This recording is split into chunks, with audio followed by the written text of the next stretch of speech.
Hello friends, welcome to Roz study. Friends, इस video में हम लोग सामान्य अध्ययन के 14वां भाग को देखेंगे। और फ्रेंड्स, सामान्य अध्ययन के ऐसे इसमें प्रश्न सम्मिलित किए गए हैं जो कि आपको आने वाली प्रतियोगिता परीक्षा में काफ़ी हेल्पफुल करेगी। और फ्रेंड्स, यह सभी प्रश्न किसी न किसी प्रतियोगिता परीक्षा में पूछे भी गए हैं। तो फ्रेंड्स, चलिए शुरुआत करते हैं। शुरुआत करने से पहले आप लोगों से रिक्वेस्ट है, जो चैनल पर नए हैं चैनल को अवश्य सब्सक्राइब करें, साथ ही साथ बेल आइकन को भी प्रेस करें। इससे आपको आने वाले सभी वीडियो का नोटिफिकेशन मिलता रहेगा। और फ्रेंड्स, अगर अच्छा लगे तो ही लाइक करें, दोस्तों के साथ शेयर करें और कमेंट करके बताएं आपको वीडियो कैसा लगा।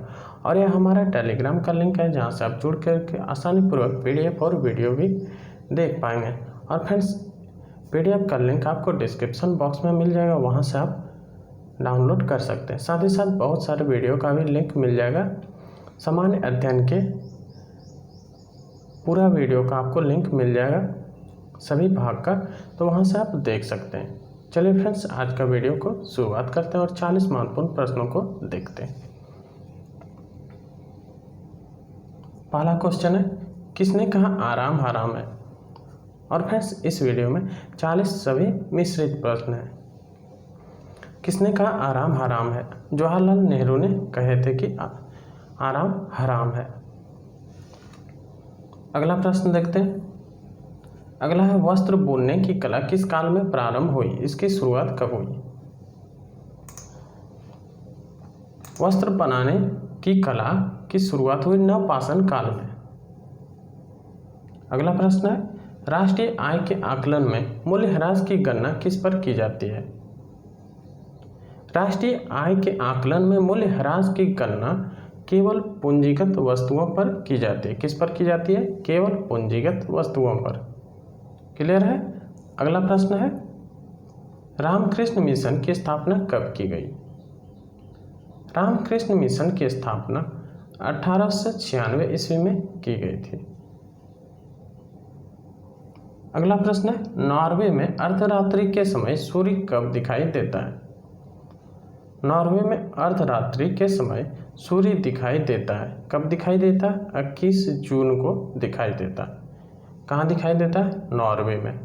कब? अर्धरात्रि के समय में। ठीक है फ्रेंड्स, 2 क्वेश्चन एराइज हो रहे हैं, देख लीजिएगा आप लोग अपने से भी। अगला प्रश्न है, किसने कहा था करो या मरो का नारा दिया था? किसने करो या मरो का नारा दिया था? महात्मा गांधी ने करो या मरो का नारा दिए थे। अगला प्रश्न है, सबसे पहले मनुष्य ने किस धातु का प्रयोग किया था? सबसे पहले मनुष्य ने तांबा धातु का प्रयोग किया था। कौन से धातु का? तो तांबा धातु का। किसने? मनुष्य ने। क्लियर है? अगला प्रश्न है, प्रसिद्ध दार्शनिक शंकराचार्य किस पल्लव शासक के समकालीन थे? प्रसिद्ध दार्शनिक शंकराचार्य दंतिवर्मन पल्लव शासक के यह समकालीन थे। अगला प्रश्न देखते हैं। अगला प्रश्न है, मुख्य सतर्कता आयुक्त की नियुक्ति कौन करता है? कौन करता है? राष्ट्रपति करते हैं मुख्य सतर्कता आयुक्त की नियुक्ति। अगला प्रश्न है, कौन सी शर्करा तत्काल ऊर्जा प्रदान करती है? वह कौन सी शर्करा है? ग्लूकोज। ग्लूकोज शर्करा तत्काल ऊर्जा प्रदान करती है। अगला प्रश्न है, किसने दिल्ली चलो का नारा दिया था? किसने कहा था फ्रेंड्स दिल्ली चलो? इसका नारा दिया था सुभाष चंद्र बोस ने। दिल्ली चलो का नारा दिए थे। अगला प्रश्न देखते हैं। अगला है, हड़प्पा सभ्यता के किस स्थल से घोड़े की हड्डियां प्राप्त हुई है? हड़प्पा सभ्यता के किस स्थल से? सुरकोटदा से घोड़े की हड्डियां प्राप्त हुई है, या अस्थियां भी कह सकते हैं। घोड़े की हड्डियां प्राप्त हुई है। अगला प्रश्न है, स्वतंत्रता पूर्व राष्ट्रीय आय का सर्वप्रथम अनुमान किसने लगाया था? स्वतंत्रता पूर्व ही राष्ट्रीय आय का सर्वप्रथम सबसे पहले अनुमान लगाए थे दादा भाई नौरोजी ने। ठीक है, अगला प्रश्न देखते हैं। अगला है, ऑक्सीश्वसन में अंतिम उत्पाद क्या होता है? ऑक्सी श्वसन में अंतिम उत्पाद CO तथा H2O दोनों होते हैं। अगला प्रश्न है, पृथ्वी के अलावा किस एकमात्र ग्रह पर जीवन की संभावना व्यक्त की जाती है? जीवन की संभावना फ्रेंड्स अभी व्यक्त ही की जा रही है। किस ग्रह पर? मंगल ग्रह पर। पृथ्वी के अलावे मंगल ग्रह पर जीवन की संभावना व्यक्त की जाती है। अगला प्रश्न है, विख्यात तट मंदिर कहाँ स्थित है? विख्यात तट मंदिर मामल्लपुरम में स्थित है। इसमें फ्रेंड्स थोड़ी सी जानकारी के लिए आपको बता दें, यह तमिलनाडु के महाबलीपुरम के सौर मंदिर को तट मंदिर कहते हैं क्योंकि ये बंगाल की खाड़ी के तट पर स्थित है। इस मंदिर को दक्षिण भारत के सबसे प्राचीन मंदिरों में से एक माना जाता है, जो कि द्रविड़ वास्तुकला का बेहतरीन नमूना है, जिसे पल्लव राजवंश के राजा नरसिंह वर्मन प्रथम ने बनवाया था। क्लियर है? अगला प्रश्न है, सर थॉमस हॉलैंड के सभापति में भारतीय औद्योगिक आयोग का गठन कब हुआ था? सर थॉमस हॉलैंड के सभापतित्व में भारतीय औद्योगिक आयोग का गठन हुआ था 1916 ईस्वी में। अगला प्रश्न है, किस गैस को मार्स गैस के नाम से भी जाना जाता है? वह कौन सा गैस है फ्रेंड्स? वह है मीथेन। मीथेन गैस को मार्स गैस के नाम से भी जाना जाता है। अगला प्रश्न है, भारत की तीनों सेनाओं का सुप्रीम कमांडर यानी कि अध्यक्ष कौन होता है? भारत की तीनों सेनाओं का सुप्रीम कमांडर यानी कि अध्यक्ष होते हैं राष्ट्रपति। तीनों सेनाओं का। क्लियर है? अगला प्रश्न है, डॉपलर प्रभाव किससे संबंधित है? डॉपलर प्रभाव यह संबंधित है ध्वनि से। किससे संबंधित है? ध्वनि से संबंधित है। कौन सा प्रभाव? डॉपलर प्रभाव। अगला प्रश्न है, सेल्सियस पैमाने को पूर्व में क्या कहा जाता था? सेल्सियस पैमाने को पूर्व में कहा जाता था सेंटीग्रेड पैमाना, जिसे बदलकर अब सेल्सियस पैमाना कहा जाने लगा।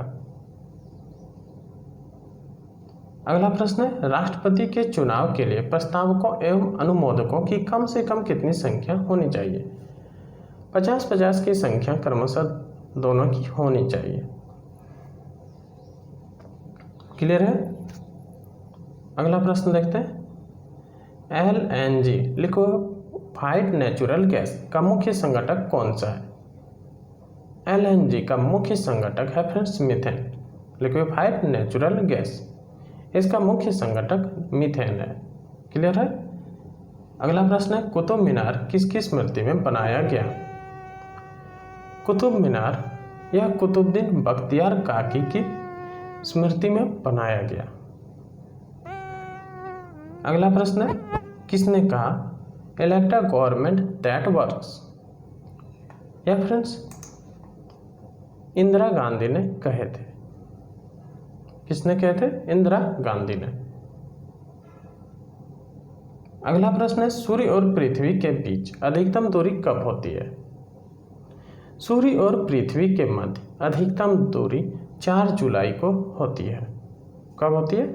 4 जुलाई को। अगला प्रश्न है, प्रतिरक्षा शब्दावली में हमले के नियत समय को क्या कहा जाता है?